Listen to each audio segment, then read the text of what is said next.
So last Monday, the Paw Patrol Mighty Movie official trailer finally released, and it was worth the wait. A good one at that, with plenty of good stuff to look forward to.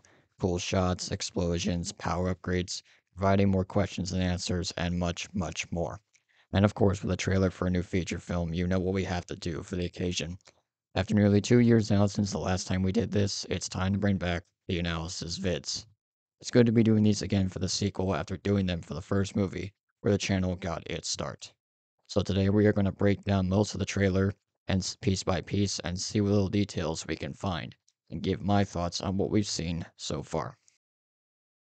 But before we get to talking about what was in the trailer, let's also discuss about what was released alongside it, that being the official poster for the Mighty movie. And as you can see, it features all the pups in their attires for the movie with the paw symbol in the background and the text Unleash Your Powers. This is a much simpler poster compared to the first movies, as with that one, there was a lot going on, with the pups and Ryder on it, vehicles, Adventure City, the Lookout Tower, the logo dead center, and going to the sequels, it's much simpler this time around. It's an alright poster, but it bears a little bit of resemblance to the FNAF movie poster unveiled a few months back. This is where most of the criticism comes from just by how the characters are each positioned. That's what's giving off the similar vibes. But it's not the biggest issue I have with this poster. It's the fact that Chase is the one in the front and not Sky. I don't know why they did this because you know Sky is the main character. It would make more sense to put her front and center on the poster, but it's a bit sad that Jet to the Rescue got this one right, but the Mighty movie couldn't. At least she's appearing on the front of merch, so that's a plus on that end. But despite that, it's an alright poster. Downgraded a bit compared to the first one and lacking things that made the first movie's poster stand out. But yet, Mighty Movies is simplistic and is not having too much going on. So with that taken care of, let's take apart this trailer, starting with our first look at the mighty meteor making its way towards Earth. And based on what we see, it doesn't seem like it's tracked a crash onto Earth, but as we know in the original Mighty Pups, it gets hit off course by Humdinger's rocket, which then causes the meteor to crash into Adventure Bay. So what happens here? Does it crash into Adventure City on its own, or does it get hit off course by, I'm assuming, Victoria Vance? The latter option seems the most likely to happen based off of history. I'm going to be skipping over a couple of scenes throughout this that are important to the film's ending. We'll talk more about those towards the end of the video. But for now, let's move on to this scene with Ryder and the pups in their first movie vehicles. As you'll notice, Sky is missing from this shot, even as it continues along. So I don't know if she went on ahead or something like that, but the important thing we need to ask ourselves is where are they heading? Well, I'm thinking it could be to the waterfront, because at the end of the first movie, the team gets the call to the waterfront for a rescue, though we don't know what it is, only that it's something big. It would be a nice way to connect the two movies together by having the sequel start right after the events of the first movie with the Waterfront Rescue. Either that or this is seen as just part of the intro into the movie, much like the first movie where they play the theme song in it. Hopefully it's the Waterfront Rescue, but we'll see. Let's move on to the meteor crashing sequence. There's not really much going on in the first few bits, except for getting to hear Ryder's new VA for this film, which we'll get into all the new VAs for the team in a bit. Mayor Goodway also appears in this. I don't know if she's just there for the event going on, or if she became mayor of Adventure City following Humdinger's arrest. God forbid the latter isn't true, but that's not the important part. The meteor crashes right into the center of the lookout tower, destroying the top portion of the tower. And here I thought we'd never see the lookout get destroyed. Such a shame. It had a good 2 year run, but it wasn't meant to be. This next shot, in my opinion, is the best one out of the entire trailer for a few reasons. One, the lookout continuing to crumble apart as the meteor barrels towards Sky right in the center of all, but also the parallels this have. Because this shot does look a bit similar to that of Chase's backstory in the first movie, where he's in the middle of the street and the truck is about to hit him. Same situation with Sky and the meteor in the sequel. On top of this, they are both saved by Ryder, but this time Ryder has to take extra measures to save Sky, because I don't think putting your hand out like last time to stop an oncoming object is going to work again. A little reference here, this isn't the first time we've seen Ryder have to save Sky from the line of fire. This, of course, came in Rescue Nights a few years back. Afterwards, the meteor finally comes to a stop, and if you notice, the pups aren't wearing the respective headgear, which I have no idea why that's happening, but what's interesting is that the meteor and how it has this blue glow to it, much different to the original Mighty Pups, where it has this orange color to it. With the lookout now destroyed, the team needs somewhere else to stay for the night, so I'm guessing this is where Ryder introduces the new HQ for this movie, that being an aircraft carrier. It's sad when you realize the entire reason why the Lookout was destroyed to begin with was to make room for this new HQ. They probably could have done more with the Lookout Tower, but they went with this. But the good news is that the merchandise potentially came in clutch with this one, so at least it's still relevant, the joke is. Anyway, I find this aircraft carrier to be a bit odd considering that this is Mighty Pups, and in my opinion, these two don't really mix well together. You probably could have saved this for a sea-based movie, then it would make sense to include it. They should have gone with like a helicarrier type approach, it would be much cooler. But the Avengers already did that, and if Paw Patrol did this, then people would say it's copying the Avengers, and it would keep going on, and we'd never hear the end of it. As interesting of an idea for an HQ this is, I don't think it fits well with Mighty Pups, but hopefully it has more of a use than just deploying the vehicles. So back to the meteor, Sky comes over, and when she touches it, the meteor breaks open and out comes this crystal. It starts to jiggle and attaches onto her pup tech like a magnet, which gives her powers. This is a bit similar to that of the original Mighty Pups did with its meteor fragments, with the other characters and villains who got their powers, with them only being able to keep and have their powers if they have the meteor piece on them. And if they lose it, then they lose their powers. I feel like with this crystal thing, it's going to be much similar to that with the fragments did in the original Mighty Pups. After that, Sky gains the power of flight and strength and crashes right through the wall and Paw Patrol logo into where the pups are sleeping. And in this next scene, she is hanging from the ceiling, which, despite all of Rebel's comedic moments in this trailer, Sky hanging from the ceiling takes the cake in my book. Speaking of which, Rebel is back being the comedic effect in this movie, probably to the dismay of most Marshall fans who wanted to see him have the comedic moments. We do see a few of Rebel's comedic moments in this trailer. Did he say lunch? No. I said launch. And that's why I wear a hard hat. How about the Paw Patrol? But more. But just a little bit extra. Now that we're super, I'm never gonna get to sleep. Well, you're probably more tired than you. My favorite out of all these is definitely the one with the launch and lunch sequence, with Rebel's frustrated face at the end being the icing on the cake. I bet that the social media accounts are gonna do a meme post of this. I mean, how couldn't you? It has potential. Just do it. Back to the sleeping quarters of the aircraft carrier. Off to the left, you can see Liberty and even the junior patrollers, who I'm surprised we didn't see more of in this trailer, considering that they're new characters and important ones at that. They're mostly in the background if you can spot them, but the only scene that really features them at the center of attention is the Wrecking Ball scene, which we've already seen from the images last week, before the trailer dropped. I'm sure they'll get their own spotlight in the clip at some point in the future, but unfortunately, this is all we have of them for now. Let's now get into the pup's individual powers, and there's a bit to go around, even some new additions. Let's start with my boy Zuma. In the original, he was able to shoot water out of his paws and create waves while riding his surfboard. And now here, he is able to turn into water, which is an awesome and even OP ability for him to have. Not to mention this could go along well with his water shooting powers, so good for Zuma.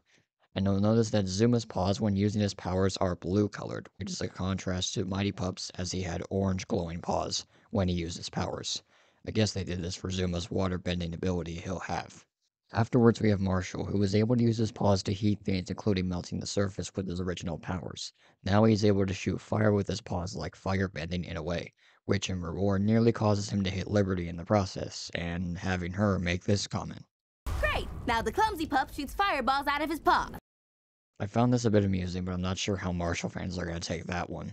Besides that, Marshall's firebending is a pretty big upgrade for him, as I always thought his original power was one of the weakest ones out of all the Mighty Pups. So it's nice to see him get this new ability, and with his firebending powers, instead of getting red paws, he now gets orange-colored paws conjuncting with the color of fire. Next up we had Rocky, who essentially had Green Lantern powers in Mighty Pups, which allowed him to form his super tools. With the Mighty movie now, he seems to have telekinesis, which is interesting because I was guessing that they would keep more in proximity with his super tools from the original, or give telekinesis to someone like Liberty. In addition, Rocky has these metallic objects around him, which could mean that he can control magnetic fields, similar to Magneto's powers from the Marvel Comics. So pretty neat stuff from Rocky. He might be the most overpowered pup with powers in this film. Sadly for Rocky in this trailer, he doesn't get much of a focus in this, as when he uses his powers, it's in the background. For everyone else except Liberty, they're front and center with showing off their powers. He doesn't get any dialogue and only appears when the other pups are there, on screen. It didn't help that a post a week ago by the Paw Patrol movie account left him out of it. At least Zuma was included, but at what cost? Despite his new powers, things haven't started too well for Rocky on the attention side of things. Up next is Chase, and his mostly remains the same as before his powers with having super speed.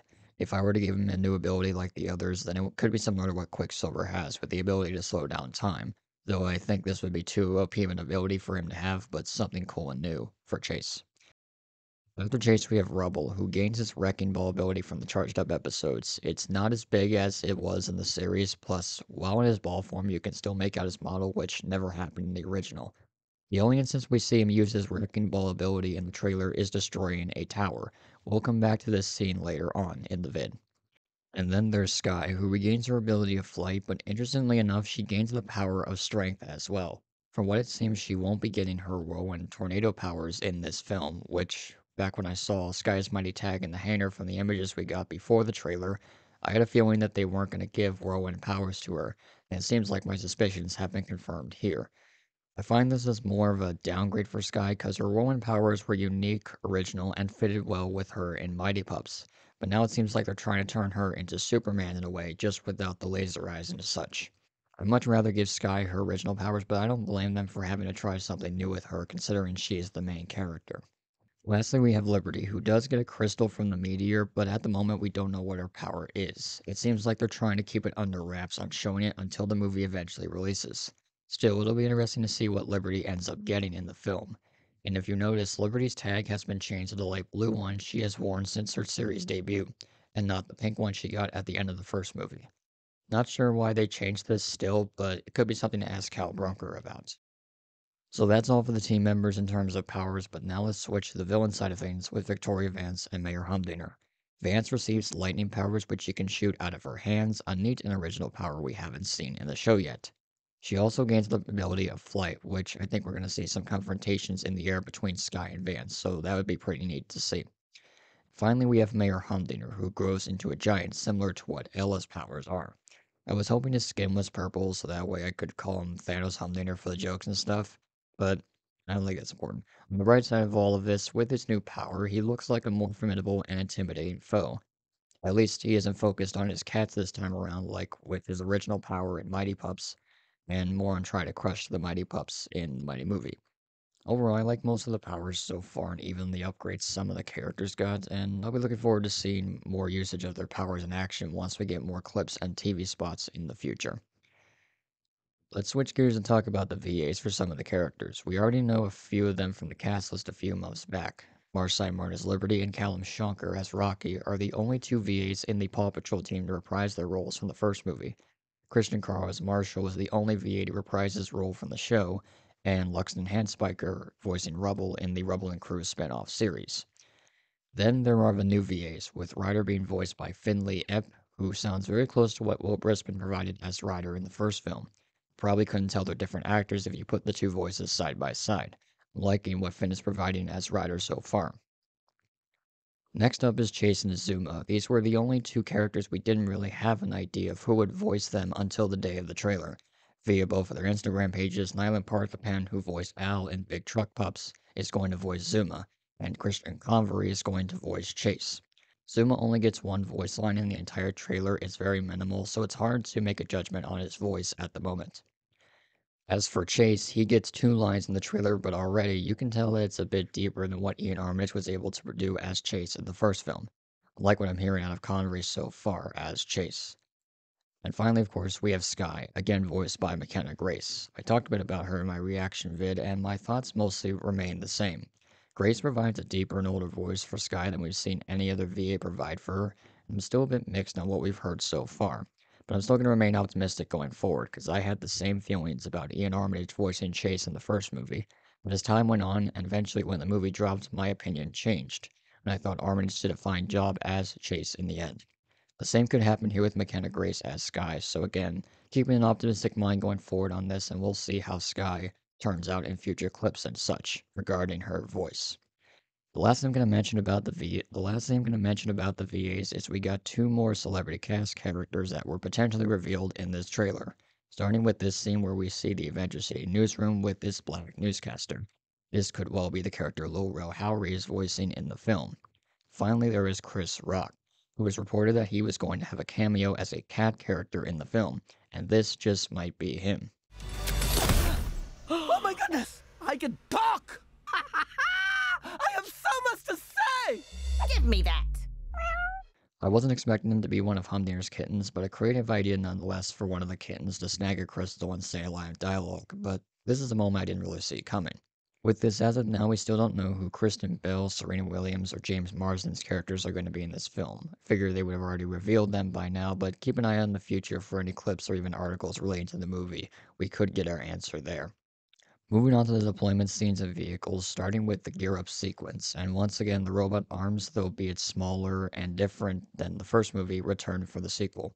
Really like this feature in the first movie and glad this is back. And like before, they're putting on the pieces of the suit individually. Speaking of the suits, the new tags the pups get for the sequel have a compartment that opens up and the crystal goes inside the tag, which is pretty neat. And when the crystal goes in it, it gives the suit its glow up, and you can see the energy from the crystal flow through the suit. Nice stuff there. Now here's something pretty interesting. With the pups' new suits, while the crystal does go inside the tag, when they're using their powers, the crystal appears outside the tag, which is, again, interesting because I figured that it would glow inside the tag and cause the color to change inside the tag and not appear outside.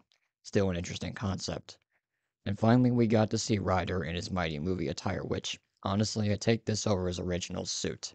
Really like the armor plating on him and how there's now a mixture of blue and red across the suit, compared to the original where it's only showing mostly red on it. The only thing that I would add is the paw logo on top of his helmet, but otherwise a good suit nonetheless. I know I said last time out I like the original Mighty Pups suits more than the Mighty movies, but with this whole power flowing through the suits and when we see the pups with their suits in motion, that opinion might not stand for much longer. On to the vehicles. For the most part, it looks like it's just upgrades from the vehicles in the first movie, but the interesting thing about these is that they can transform too, much similar to how Sky's helicopter transformed from helicopter form to a jet in the first movie. The best example of these are with Chase and Liberty's vehicles. For Chase's, it's best shown in this sequence here where the wheel comes out of the front of the vehicle and ends up going to the back alongside the other wheel that's already there, having two wheels in the back. Chase also seems to have a jet engine of some kind on the back. And another neat detail you can see what I'm guessing is the crystal's power flowing through the vehicle as it transforms and even after it. This doesn't seem to happen before the transformation, and that has me thinking. A couple scenes later, we see Marshall using his glowing paws on the steering wheel. So maybe this could be how the vehicles are able to transform, or maybe this is how the pups are able to activate their vehicle's ability, and it only works with using their powers, like Rubble's Wrecking Ball and even Steamroller on his vehicle, for example. Much similar to how the vehicles worked in the Super Paws and Charged Up sub-series, for example, like Chase's Net.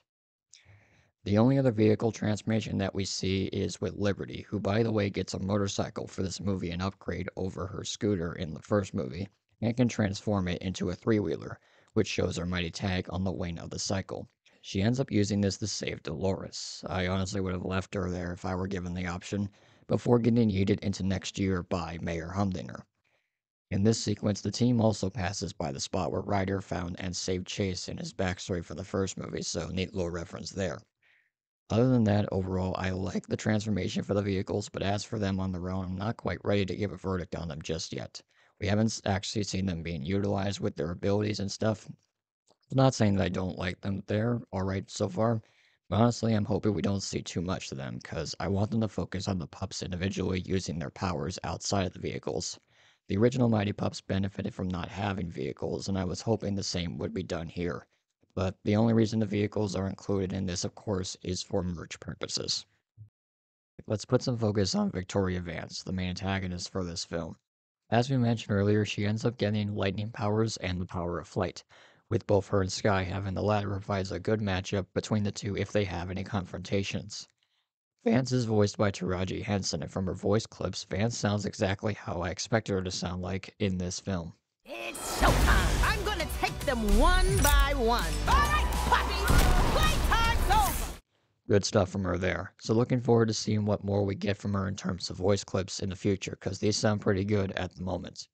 As for Vance's design, I already touched base about this in the reaction vid I did, and when comparing the image we got of Vance on the Friday before the trailer and what we see of her in the trailer, I thought these two were different designs for her. Boy, I don't know what I was thinking then, but I was very wrong on that one. But with Vance's design, it's alright. Not as good as, say, like Cody Gizmodo's design, I would like something similar to that, or just make Vance look more like a mad scientist, because I've seen some people say she looks like a Monster High character, which I agree with completely. It's not a bad design by any means, but it doesn't fit the mad scientist type for me. Maybe give her a lab coat or something, and that would make it better, but they could have done a little bit better with her design overall. There's also something else we need to point out about Vance, and that is in these next few scenes. I'm going to start with this one here, with Vance in her lair, with Mayor Humdinger being a coward as per usual. Now, if you notice towards the roof of the building, you can see that it's still nighttime out, so this may well be the same night where the mighty meteor crashes down into Adventure City. The important thing we need to ask ourselves is how did Vance end up getting her crystal that she uses to get her powers? Because the only time we see the crystals is when the meteor breaks open, in the aircraft carrier presumably, and it's only then that the pups are able to get their powers because of it. Two options I see here. One is that a crystal may have popped out of the meteor upon crash landing and ended up getting caught near the meteor's wreckage. Nobody would notice it, but Vance would and would happen to be there at the time and get her crystal. Or once the meteor descends past the atmosphere, again, one of the crystals would dislocate from the meteor and end up near her lair, which she would get her powers from. The latter could end up being similar to what Mighty Pups did with its meteor fragments, and while the meteor did crash onto the beach line of Adventure Bay, the fragments from the meteor ended up getting scattered in various places across the bay. It could happen here again with these crystals. Another question we need to ask ourselves is how does Humdinger break out of prison? Again, the earliest in time that we see him in the trailer is the scene where he's in Vance's lair, the same night as when the meteor crashes. So how does he break out? Maybe Vance ends up rescuing him, but for what reason does she have for needing his services? For his knowledge on the Paw Patrol, or just to use him as a tool, only to betray him down the line? Because I'm assuming he'll get defeated by the pups after he grows giant and probably won't have much use afterwards and maybe even get thrown back in jail. But by far the most intriguing and even confusing thing about Victoria Vance is in the earlier scenes that I mentioned, Vance only has one crystal on her. When we look at her some of the other scenes, she has 7 crystals. Why is this the case here? Well, here's theory number 1. Vance steals the mighty meteor using Giant Humdinger as a distraction and steals the crystals from wherever the meteor is stored, and even the meteor as well, possibly being in the aircraft carrier. How could you do a movie with superpowers without stealing the source of where the powers came from? It happened in Mighty Pups, so it's likely to happen here. Or is it theory 2? Vance takes the pups' crystals. This probably makes more sense as Vance does say that she's going to take the crystals one by one, and in her collection she has 7, including her own. Plus, when Ryder and the pups ambush Vance at her lair, Vance seems to have all 7 of her crystals. Speaking of the ambush, that's where we'll head to next. So I'm assuming this scene will happen in the latter part of the film, judging by the time of day, and what we'll get into after this sequence, but for now, Ryder and the pups roll up on Vance's lair, Marshall and Rubble sporting their vehicles, Sky in the air, while Ryder and Chase and Rocky and Liberty forming the rear. The only pup we don't see in this scene, of course, is Zuma. So where could he be at the time of this? Is he doing a little infiltration with his water abilities? Was he not required for this? Or did something else happen to him? It's interesting because Ryder says this line during the ambush sequence. When you go up against one of us, you go up against all of us. So who is the character that Vance ended up messing with? Option 1 is Sky. I figured that her and Vance are going to have some confrontations throughout the film. I know I've said this like a ton of times, but something has to happen to lead up to this moment, and Vance could be the one that drives Sky to her lowest point in this film, maybe leading to this confrontation. Option 2 is Zuma. The main reason I have for him is that, as we mentioned, he isn't at the ambush scene at all. Again, it could be that he's infiltrating Vance's lair, or maybe he could have gotten captured by Vance and pups had to rescue him. Though I think Sky being captured would be better instead of Zuma personally, since she's the main character, plus it did happen to Chase in the first film. Val Brunker did say that Zuma was going to have some important moments in the movie, so this could end up being one of them. The final option I have is quite of a long shot, but still possible, the Junior Patrollers, since they're going to be important characters in the sequel. While their attempts to help the team are valuable, could also lead to some dangerous situations for them, and if one step goes wrong, the wrong confrontation, it could lead to consequences, in this case, being captured, or having them being attacked by Vance, in which the pups have to rescue them from Vance. Back to the ambush, Vance unleashes her lightning on the pups, forcing them to flee. Vance decides to focus her attention on Chase as he seems to be getting closer and he's using his powers, so Vance might try to steal his crystal here. In another great shot in slow motion, Chase ends up dodging Vance's lightning. We don't get anything further on this battle or how it plays out. The only other scene that could be close to this ambush is when Rubble destroys this tower. Some have said this could be Vance's lair, and I can see why people say this. There are these orange parts that are also present inside of Vance's lair in the wreckage of this tower, so this could very well be Rubble destroying the top of Vance's tower. But if this is the case, then that could disprove a theory that Vance takes all the pup's crystals, for the exception of Chase and Sky, since Rubble has his when they go to ambush her. Honestly, at this point, I don't even know where she gets these crystals from. Again, it's confusing as all can be, but we need more context behind this.